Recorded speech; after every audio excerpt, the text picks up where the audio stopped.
स्वागत है आप सभी लोगों का सामान्य विज्ञान के ऐसे महत्वपूर्ण प्रश्नों के सुपरफास्ट रिवीजन के लिए जो आपकी परीक्षाओं में बार बार पूछे जाते हैं। पिछले लेक्चर में हम लोगों ने अपने प्रश्नों को जहां पर छोड़ा था, चलिए आज उसी के आगे स्टार्ट करते हैं और देखते हैं आज का अपना पहला प्रश्न। हमारा पहला प्रश्न है, रासायनिक ऊर्जा को विद्युत ऊर्जा में कौन परिवर्तित करता है। तो रासायनिक ऊर्जा से अगर हमें विद्युत ऊर्जा बनाना है तो उसका जो उदाहरण होता है वो उदाहरण के रूप में किसका यूज करेंगे, बैटरी। बैटरी में रासायनिक ऊर्जा का हम लोग इस्तेमाल करते हैं और हमें मिलता क्या है, विद्युत ऊर्जा प्राप्त होती है। ठीक है, चलिए आगे बढ़ते हैं, ट्रांसफार्मर पर चलते हैं। जो ट्रांसफार्मर का क्रोड होता है वो किसका बनाया जाता है। तो ट्रांसफार्मर आप लोगों ने देखा ही होगा, हर जगह लगा ही रहता है। उसका जो आंतरिक क्रोड होता है वो नरम लोहे का बनाया जाता है। ट्रांसफार्मर का जो क्रोड होता है वो नरम लोहे का बनाया जाता है। आगे हमें पढ़ना है कि ताप का एसआई मात्रक क्या होता है। ताप को डिग्री सेंटीग्रेड में, फ़ारेनहाइट में और केल्विन में नापते हैं, लेकिन ताप का जो एसआई मात्रक होता है वो केल्विन माना जाता है। डिग्री सेंटीग्रेड का यूज आप नहीं करेंगे, केल्विन ताप का एसआई मात्रक होता है। चलिए आगे बढ़ते हैं, डायोड में धारा किस दिशा में बहती है। तो जो हम लोग बैटरी यूज़ करते हैं या कोई भी संचायक सेल यूज करते हैं, उसमें जो डायोड में धारा बहती है वो एक दिशा में बहती है। तो डायोड से जो धारा बहती है वो एक दिशा में बहती है। आप लोग पूरे डिटेल में ये जो बैटरी वाला चैप्टर है, सीसा संचायक सेल, इस टाइप के जो भी आपके चैप्टर हैं उसको आप पढ़ लीजिएगा। चलिए आगे बढ़ते हैं, टेलीफोन का आविष्कार किसने किया था। तो यहाँ पर आपसे सिर्फ टेलीफोन के बारे में पूछा जा रहा है। और वैसे 50, 60, 70 जितने भी आविष्कार हैं जो आपके लूसेंट की बुक में भी दिया गया है या अरिहंत की आपके पास बुक होगी वो भी दिया गया है, तो वो सारे आविष्कार आपको रटे होना चाहिए। ये आपके परीक्षा में ज़रूर पूछा जाएगा। यहाँ पर टेलीफोन का आविष्कार किसने किया था ये पूछा गया है, तो इसका आंसर है ग्राहम बेल। ग्राहम बेल ने टेलीफोन का आविष्कार किया है। बाकी जितने भी 50, 60, 70 आविष्कार आपके बुक में हैं उन सबको रट लीजिएगा। आगे बढ़ते हैं, घरों में हम लोग फ्यूज तार का इस्तेमाल करते हैं। तो फ्यूज तार किस प्रकार की धातु के बनाए जाते हैं। तो फ्यूज तार ऐसी धातु के बनाए जाते हैं जिनका गलनांक निम्न हो, यानी निम्न गलनांक वाली धातुओं के फ्यूज तार बनाए जाते हैं जो हम लोग घरों में यूज करते हैं। आगे बढ़ते हैं, नाभिकीय रिएक्टरों में ईंधन के रूप में किसका प्रयोग करते हैं। तो नाभिकीय रिएक्टर मतलब होता है परमाणु भट्टियाँ। तो परमाणु भट्टियों में ईंधन के रूप में हम लोग यूरेनियम का प्रयोग करते हैं। तो ये तो कॉमन सेंस की बात है कि यूरेनियम ही हम लोग नाभिकीय रिएक्टरों में ईंधन के रूप में प्रयोग किया जाता है। आगे बढ़ते हैं, कोबाल्ट कहाँ पाया जाता है। तो यहाँ पर आपको पृथ्वी में या किसी तत्व का नाम नहीं लिखना है कि कोबाल्ट इसमें पाया जाएगा। आपसे ये पूछा जा रहा है कि जितनी विटामिन होती हैं उसमें कौन सी ऐसी विटामिन है जिसमें कोबाल्ट पाया जाता है। कि तो आपका विटामिन B12 का आप नाम याद रखिएगा कि विटामिन B12 में B12 जो आपकी विटामिन होती है उसमें कोबाल्ट पाया जाता है। तो कोबाल्ट ये विटामिन के बारे में पूछ रहा है कि किस विटामिन में कोबाल्ट पाया जाता है, विटामिन B12 में। चलिए आगे बढ़ते हैं, कैंसर का अध्ययन क्या कहलाता है। तो कैंसर के बारे में हम लोग ऑन्कोलॉजी में पढ़ते हैं। तो ऑन्कोलॉजी में क्या होता है, कैंसर का अध्ययन किया जाता है। तो कैंसर का अध्ययन कहाँ करते हैं, ऑन्कोलॉजी में करते हैं। ये विज्ञान की एक शाखा है, इसको भी आप ध्यान में रखिएगा। कीमोथेरेपी में किसका इलाज किया जाता है। कीमोथेरेपी एक चिकित्सा पद्धति है, इसमें हम लोग कैंसर का इलाज करते हैं। ठीक है, जो मरीज कैंसर से पीड़ित हो जाते हैं उनको कीमोथेरेपी ही दी जाती है। आप लोगों को युवराज सिंह याद होगा, युवराज सिंह भी कैंसर से ही पीड़ित हैं, तो युवराज सिंह ने भी ये कीमोथेरेपी ही करवाई थी। आगे बढ़ते हैं, कैंसर की एक प्रसिद्ध दवा है जिसका नाम है, क्या नाम है, यू कौन सी दवा है, ये दवा है कैंसर की। ठीक है, अब आपसे पूछा जाएगा ये बनाई किससे जाती है। तो भैया एक वृक्ष, एक पेड़ होता है टेक्सोल का जो पेड़ होता है उसी से ये कैंसर की दवा बनाई जाती है और उस दवा का क्या नाम है, यू। ठीक है, इस चीज़ को आप डाटा के रूप में याद रखिएगा। कैंसर की दवा यू है, कहाँ से बनती है, टेक्सोल नाम का एक वृक्ष होता है उसी से ये बनाई जाती है। आगे बढ़ते हैं, एक चिकित्सा पद्धति और है जिसका नाम है ORT, ओरल रिहाइड्रेशन थेरेपी। ये कहाँ प्रयोग किया जाता है। तो ऐसा कोई व्यक्ति जो अतिसार से पीड़ित है, अतिसार जिसे रोग हो गया है, उसके लिए ORT का प्रयोग किया जाता है। ये चिकित्सा पद्धति है जिसमें पानी ज़्यादा पिलाया जाता है। ORT होता है ओरल रिहाइड्रेशन थेरेपी, इसमें हम लोग अतिसार का इलाज करते हैं। आगे बढ़ते हैं, HIV की जांच कैसे होती है। ठीक है, तो HIV की अगर आपको जांच कराना है तो उसके लिए आपको एलिसा टेस्ट कराना होगा। तो एलिसा टेस्ट में किसकी जांच करते हैं, HIV की जांच करते हैं। अगर किसी व्यक्ति को HIV हो जाता है तो उसे कौन सा रोग होता है। तो HIV होने से उसे एड्स रोग होता है। ठीक है, इसका प्रचार आप लोगों ने विज्ञापन में बहुत देखा होगा। आगे बढ़ते हैं। सार्स क्या है? सार्स SARS, सार्स क्या होता है भैया? तो सार्स होता है एक विषाणु जनित रोग। एक विषाणु जनित रोग का नाम क्या है? सार्स। ठीक है, तो ये सारे तो हमारे जीव विज्ञान के प्रश्न थे। अब भौतिक विज्ञान पर लौट के आते हैं और आपसे पूछा जा रहा है कि लेंस की क्षमता का मात्रक क्या होता है। तो बहुत ज़्यादा इंपॉर्टेंट है, लेंस की क्षमता का मात्रक होता है डायोप्टर। डायोप्टर लेंस की क्षमता का मात्रक होता है। आगे बढ़ते हैं। आपेक्षिक आर्द्रता का मापन किस में करते हैं? तो आपेक्षिक आर्द्रता, अगर आपको आर्द्रता नापनी हो तो किस में नापेंगे? हाइग्रोमीटर में। और अगर आपको आपेक्षिक घनत्व नापना हो तो घनत्व किस में नापेंगे? हाइड्रोमीटर में।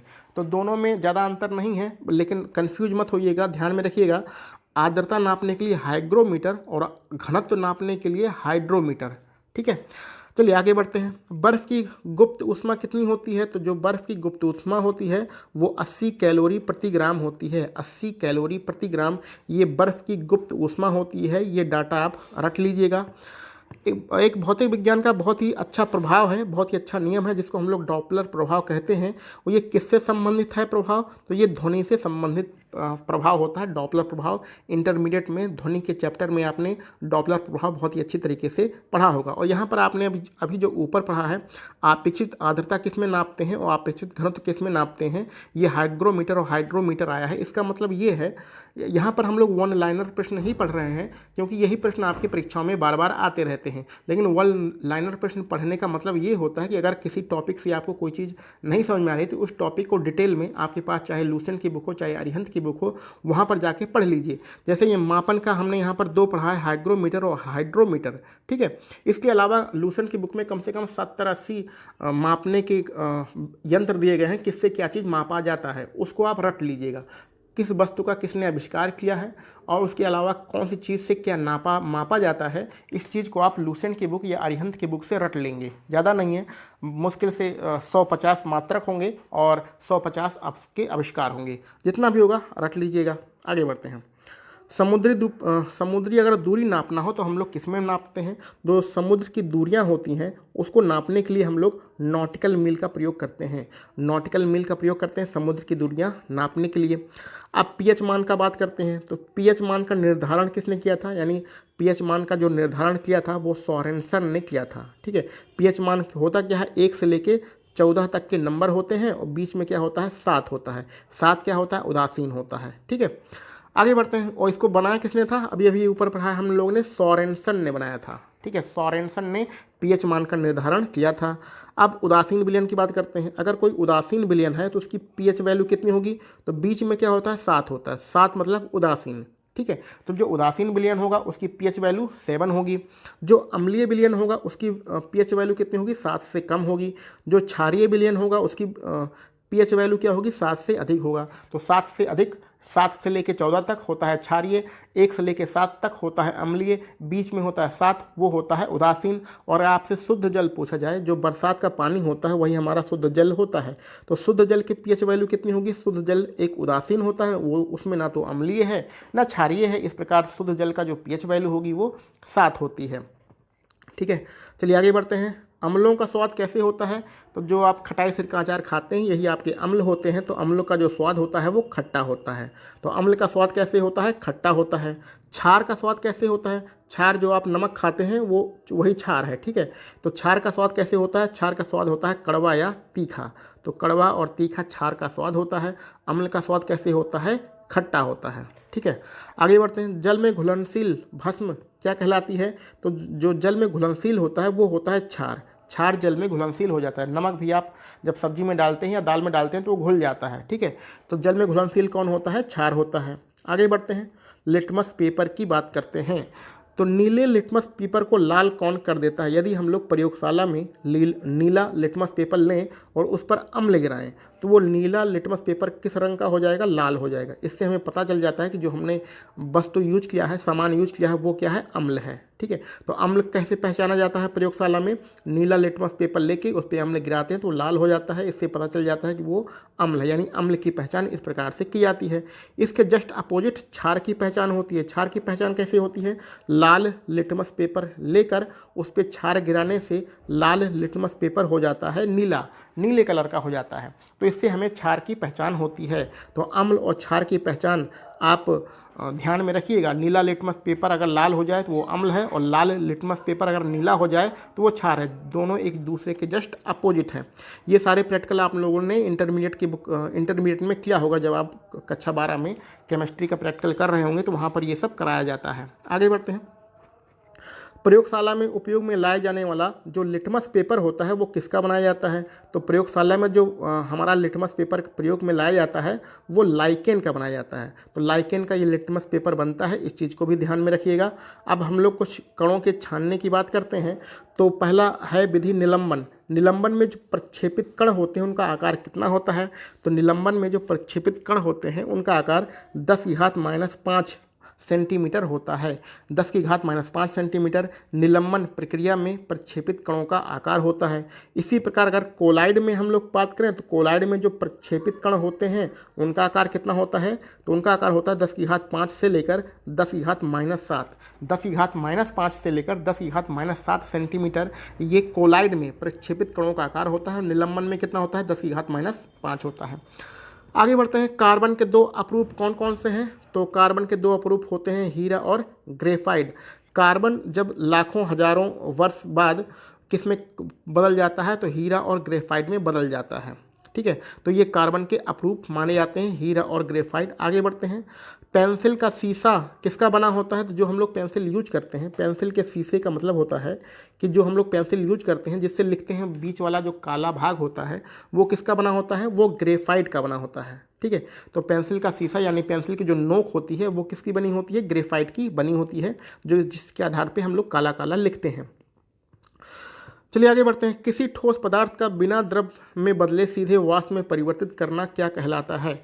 तो यदि हम कोई ठोस पदार्थ लें, उसको हम लोग गर्म करें, जैसे कि आप बर्फ़ ले लीजिए। बर्फ़ को आप जब गर्म करेंगे तो पहले वो द्रव बनेगी, और द्रव बनने के बाद उसको और गर्म करेंगे तो वो भाप बनकर उड़ जाएगी। तो सीधी प्रक्रिया ये होती है कि कोई पदार्थ जब गर्म किया जाता है तो पहले द्रव बनता है, और द्रव बनने के बाद फिर भाप बनता है। लेकिन कभी कभी जस्ट इसका अपोजिट भी होता है। जब किसी पदार्थ को हम लोग गर्म करते हैं तो बिना द्रव में बदले सीधे वाष्प में परिवर्तित हो जाता है। बिना द्रव में बदले सीधे वाष्प में परिवर्तित होना, यह विधि क्या कहलाती है? इसी विधि को हम लोग ऊर्ध्वापातन कहलाते हैं। तो ऊर्ध्वापातन में होता क्या है? जब किसी ठोस पदार्थ को हम लोग गर्म करते हैं तो वह बिना द्रव में बदले सीधे वाष्प में परिवर्तित हो जाता है। आगे बढ़ते हैं। इसका उदाहरण पढ़ लेते हैं। इसका उदाहरण है कपूर। कपूर को अगर हमने प्योर करना है, शुद्ध करना है, तो ऊर्ध्वापातन विधि का ही प्रयोग किया जाता है। तो ऊर्ध्वापातन विधि के द्वारा कपूर को शुद्ध किया जाता है। ठीक है, चलिए आगे बढ़ते हैं। भूप्रपट्टी में सर्वाधिक मात्रा में पाए जाने वाला तत्व कौन सा है?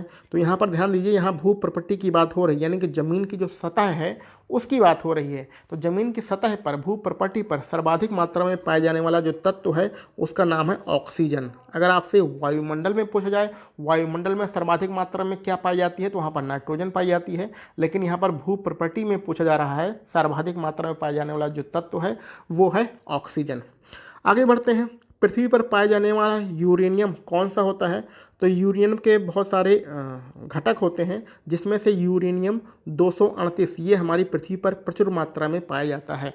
सर्वाधिक मात्रा में क्या पाया जाता है? यूरेनियम 238 पृथ्वी पर पाया जाता है। ठीक है, तो आज के लिए हम लोग बस इतने ही प्रश्न रखते हैं। इसके आगे के प्रश्नों को हम लोग अपने अगले लेक्चर में सॉल्व करेंगे।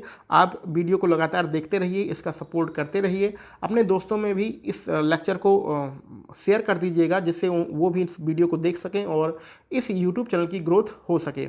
चलिए मिलते हैं हम लोग अपने अगले लेक्चर में। आप सभी लोगों को वीडियो देखने के लिए बहुत बहुत धन्यवाद।